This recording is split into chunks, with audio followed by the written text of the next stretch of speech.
जय हिंद जय भारत। अब आज जो पढ़ने वाले हैं, स्टूडेंट्स को लगता है कि मैम हमें जनरल नॉलेज तो आता है, बट हम आर्ट्स वाले स्टूडेंट हैं तो हमें जनरल साइंस के क्वेश्चंस नहीं आते हैं। जनरल साइंस के question please please please query है हमारी, और ये क्वेश्चन हमें करा दीजिए क्योंकि जनरल साइंस के क्वेश्चन जीके के अंदर बहुत सारे आते हैं। चलो बात करते हैं। कुछ इकाइयां होती है मेजरमेंट करने की, कि विज्ञान के जो कुछ इकाइयां हैं कि बल को किससे मापा जाएगा। एक सिस्टम होता है इंटरनेशनल तरीके से कि जिससे अपन बल को माप सकते हैं, ऊर्जा को माप सकते हैं, गति को माप सकते हैं, स्पीड को माप सकते हैं। तो ये ऐसा ही जो ऊर्जा इकाई होती है, तो ऐसा ही इकाई बल, गति, ऊर्जा, इन सबको मापने के लिए कौन कौन सी इकाई है, न्यूटन ने कौन कौन सा नियम दिया है, उसका तीसरा नियम क्या कहलाता है, इन सब चीजों के बारे में जनरल साइंस के लिए बात करेंगे। अब जो बिल्कुल इंपॉर्टेंट है, जो कि पिछले एग्जाम्स में पूछे ही गए हैं और एग्जाम में आने के चांसेस भी है, तो बात करते हैं कुछ वेरी इंपॉर्टेंट क्वेश्चन के बारे में। बल की एसआई इकाई क्या होती है? न्यूटन। बल की एसआई इकाई न्यूटन। बल की एसआई इकाई न्यूटन। कार्य की एसआई इकाई होती है, बहुत इंपॉर्टेंट है, जूल। कार्य की एसआई इकाई होती है जूल। कार्य की एसआई, एसआई का मैंने बताया ना कि विज्ञान में कुछ कुछ चीजों को मापने के लिए स्टैंडर्ड जो है सिस्टम इंटरनेशनल तरीके से मेजरमेंट का तरीका बताया गया है, उसे एसआई कहा गया है। तो बल की एसआई न्यूटन है इकाई, कार्य की एसआई इकाई जूल है, कार्य की एसआई इकाई जूल है, ऊर्जा की एसआई इकाई भी जूल है, ऊर्जा की एसआई इकाई भी जूल है। शक्ति की एसआई इकाई क्या होती है? शक्ति की एसआई इकाई होती है, यस, शक्ति की एसआई इकाई है वोट। शक्ति की एसआई इकाई है वोट। शक्ति की एसआई इकाई है वोट। विद्युत धारा की एसआई इकाई क्या होती है? एम्पियर। विद्युत धारा की एसआई इकाई एम्पियर। एम्पियर जो है विद्युत धारा की एसआई इकाई है। वोट है शक्ति की एसआई इकाई, जूल है ऊर्जा की एसआई इकाई, जूल है कार्य की एसआई इकाई, न्यूटन है बल की एसआई इकाई। वेरी है ना, बहुत अच्छी चीज। आवेश की एसआई है कूलॉम्ब। आवेश की एसआई इकाई है कूलॉम्ब। आवेश की एसआई इकाई है कूलॉम्ब। दाब की एसआई इकाई है पास्कल। दाब की एसआई इकाई है पास्कल। दाब की एसआई इकाई है पास्कल। गति का सूत्र है गति इक्वल टू दूरी डिवाइड बाय समय। गति इक्वल टू दूरी डिवाइड बाय समय। गति इक्वल टू दूरी डिवाइड बाय समय। फिर बात करते हैं प्रकाश की गति 3 × 10 ms। 3 × 10 की पावर s ms। 3 × 10 की पावर 8 ms। ये होती है प्रकाश की गति। ध्वनि की गति वायु में होती है 343 m/s। 343 ms किसकी होती है? वायु की गति में। ध्वनि की गति वायु में। तापमान की एसआई होती है इकाई केल्विन। तापमान की एसआई इकाई होती है केल्विन। तापमान की एसआई इकाई होती है केल्विन। गुरुत्व त्वरण का मान होता है 9.8 m/s²। 9.8 m/s² गुरुत्व त्वरण का मान होता है। बल का सूत्र होता है F = m × a। बल का सूत्र होता है F = m × a। बल का सूत्र होता है F = m × a। कार्य का सूत्र होता है work = F × d। Work = F × d। Work = F × d। और बल का सूत्र है F, force = m × a। m × a, ठीक है। ऊर्जा संरक्षण का सिद्धांत किसने दिया? जूल ने। ऊर्जा संरक्षण का सिद्धांत किसने दिया है? जूल ने। ऊर्जा संरक्षण का सिद्धांत दिया है जूल ने। चुंबक का उत्तर ध्रुव किस दिशा की ओर होता है? उत्तर की ओर। चुंबक का उत्तर जो है ध्रुव किस दिशा की ओर होता है? उत्तर की ओर। प्रकाश का अपवर्तन नियम क्या कहलाता है? स्नेल का नियम। प्रकाश का अपवर्तन नियम क्या कहलाता है? स्नेल का नियम। लेंस में फोकस दूरी मापने की इकाई मीटर होती है। लेंस में फोकस दूरी मापने की इकाई मीटर होती है। फिर विद्युत शक्ति का सूत्र होता है P = VI। विद्युत शक्ति को मापने का है VI। P = VI। ओम का नियम होता है V = I × R। ओम का नियम V = I × R। V = I × R। धारा की दिशा किसके द्वारा निर्धारित होती है? सोर्स के द्वारा। धारा की दिशा किस सोर्स से धारा आ रही है वो होती है, उसको दिशा किसके द्वारा निर्धारित होती है? सोर्स किधर से आ रहा है उसके द्वारा निर्धारित होती है। ऊर्जा का प्रकार जो चलती वस्तु में होता है गतिज ऊर्जा। ऊर्जा का प्रकार जो चलती वस्तु में होता है, जो चल रही है वस्तु उसमें होता है। ऊर्जा का प्रकार जो चलती वस्तु में होता है गतिज ऊर्जा। ऊर्जा का प्रकार जो चलती वस्तु में होता है गतिज ऊर्जा। ऊर्जा का प्रकार जो ऊंचाई पर रखी वस्तु में होता है, ऊर्जा का प्रकार जो ऊंचाई पर रखी वस्तु में होता है स्थितिज ऊर्जा। ऊर्जा का प्रकार जो ऊंचाई में रखी वस्तु में होता है स्थितिज ऊर्जा। ऊर्जा का प्रकार जो चलती वस्तु में होता है, चलती यानी गति चल रही है तो गतिज ऊर्जा, पर ऊंचाई पर रखी कोई वस्तु तो स्थिर है तो स्थितिज ऊर्जा। ध्वनि किस प्रकार की तरंग है? ध्वनि यांत्रिक तरंग है। ध्वनि किस प्रकार की तरंग है? ध्वनि यांत्रिक तरंग है। ध्वनि यांत्रिक तरंग है। प्रकाश किस प्रकार की तरंग है? विद्युत चुंबकीय तरंग है। प्रकाश किस प्रकार की तरंग है? विद्युत चुंबकीय तरंग है। प्रकाश किस प्रकार की तरंग है? विद्युत चुंबकीय तरंग है। एसआई प्रणाली में लंबाई की इकाई क्या होती है? मीटर। एसआई प्रणाली में लंबाई की इकाई क्या होती है? मीटर।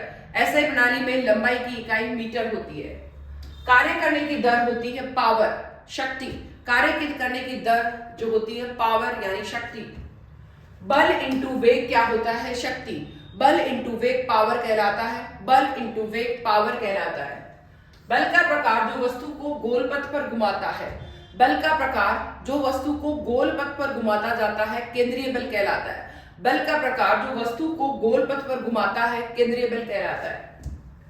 चुंबक के चारों ओर अदृश्य क्षेत्र क्या कहलाता है? चुंबक है, उसके चारों ओर जो क्षेत्र है पर दिखता नहीं है तो भी वो कौन सा क्षेत्र कहलाएगा? चुंबकीय क्षेत्र। कौन सा क्षेत्र कहलाएगा? चुंबकीय क्षेत्र। याद रखें, बल का प्रकार जो वस्तु को गोल पथ पर चारों ओर घुमा रहा है तो वो क्या कहलाता है? गोल पथ, केंद्रीय बल। पानी का क्वथनांक कितना होता है? 100 डिग्री। पानी का क्वथनांक कितना होता है? 100 डिग्री। पानी का हिमांक कितना होता है? 0 डिग्री। पानी का हिमांक कितना होता है? 0 डिग्री। पानी का जो क्वथनांक होता है 100 डिग्री। पानी का हिम मतलब बर्फ तो कितना होता है? 0 डिग्री। मानव शरीर का सामान्य तापमान कितना होता है? 37 डिग्री। मानव शरीर का सामान्य तापमान होता है 37 डिग्री। मानव शरीर का सामान्य तापमान होता है 37 डिग्री। वायु दाब नापने का यंत्र होता है बेरोमीटर। वायु दाब मापने का यंत्र कहलाता है बेरोमीटर।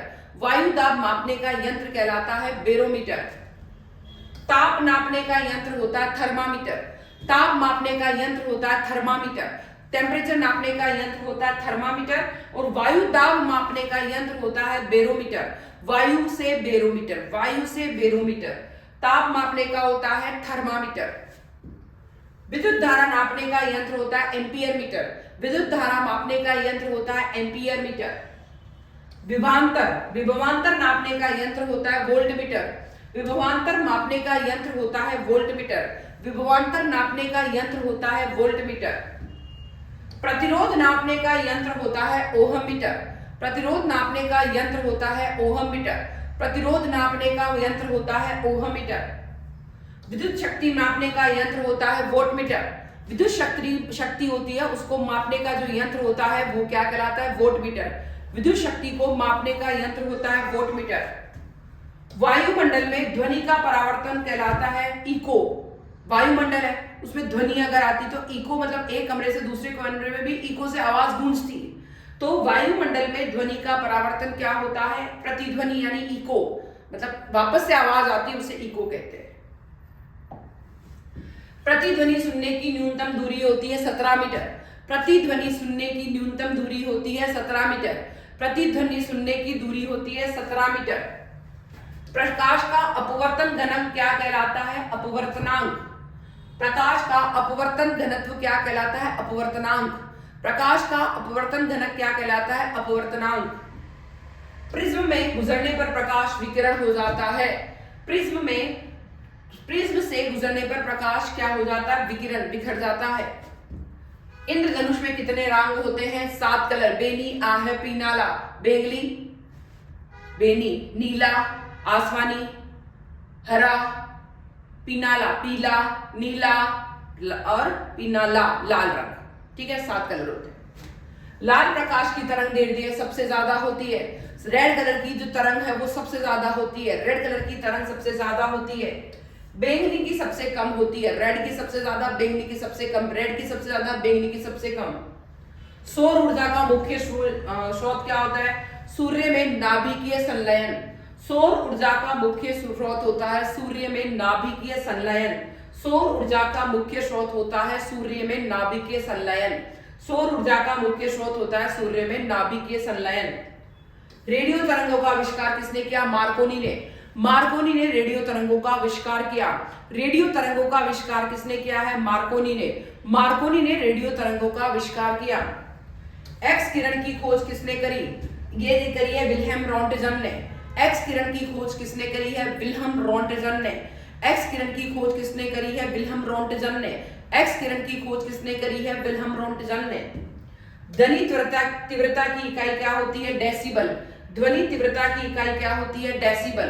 ध्वनि तीव्रता की इकाई क्या होती है? डेसिबल। ध्वनि तीव्रता की इकाई क्या होती है? डेसिबल। ध्वनि तीव्रता की इकाई होती है डेसिबल। इंद्रधनुष में 7 कलर होते हैं। लाल प्रकाश का जो है वो सबसे ज्यादा होता है, बैंगनी का सबसे कम होता है। प्रतिध्वनि सुनने की जो दूरी होती है इको की वो 17 मीटर होती है। रेडियो तरंगों का आविष्कार किसने किया है? मार्कोनी ने किया है। एक्स किरण की खोज किसने करी है? विल्हेम रॉन्टजन ने करी है। तो इस तरीके से बहुत इंपॉर्टेंट क्वेश्चंस है। फिर आता है वायु दाब मापने का यंत्र बेरोमीटर होता है। मानव शरीर का सामान्य टेम्परेचर 37। विद्युत धारा मापने का एम्पियर मीटर होता है। विभवांतर नापने का यंत्र वोल्टमीटर होता है और इको नापने का यंत्र होता है ओहम मीटर। विद्युत शक्ति नापने का यंत्र होता है वोल्टमीटर। प्रकाश किस प्रकार की तरंग है? विद्युत चुंबकीय तरंग। एसआई प्रणाली में लंबाई की इकाई कितनी होती है? मीटर। कार्य करने की दर पावर शक्ति। बल इंटू वेग शक्ति। फिर आता है जो किसी गोल पर घुमाता है तो केंद्रीय बल कहलाता है। चुंबक के चारों ओर भी होता है बट वो दिखता नहीं है चुंबकीय क्षेत्र। पानी का क्वथनांक 100 डिग्री। हिमांक होता है 0 डिग्री। फिर आता है प्रकाश का अपवर्तन नियम स्नेल नियम कहलाता है। लेंस में फोकस दूरी मापने की इकाई मीटर होती है। विद्युत शक्ति मापने का सूत्र होता है P = VI। ठीक है। फिर आता है धारा की दिशा किसके द्वारा निर्धारित होती है? सोर्स। पानी कहां से आ रहा है। ऊर्जा का प्रकार जो चलती वस्तु में होता है, चलती हुई गति रहती तो गतिज ऊर्जा। ऊर्जा का प्रकार जो ऊंचाई पर रखी स्थित वस्तु तो स्थितिज ऊर्जा। ध्वनि किस प्रकार की तरंग है? ध्वनि यांत्रिक तरंग है। प्रकाश की गति 3 × 10⁸। ध्वनि की गति 343 ms। तापमान की इकाई केल्विन होती है। बल का सूत्र F = m × A। कार्य का सूत्र F × D। ऊर्जा संरक्षण का सिद्धांत किसने दिया है? जूल ने। चुंबक का उत्तर ध्रुव उत्तर की ओर। बल की SI इकाई होती है न्यूटन।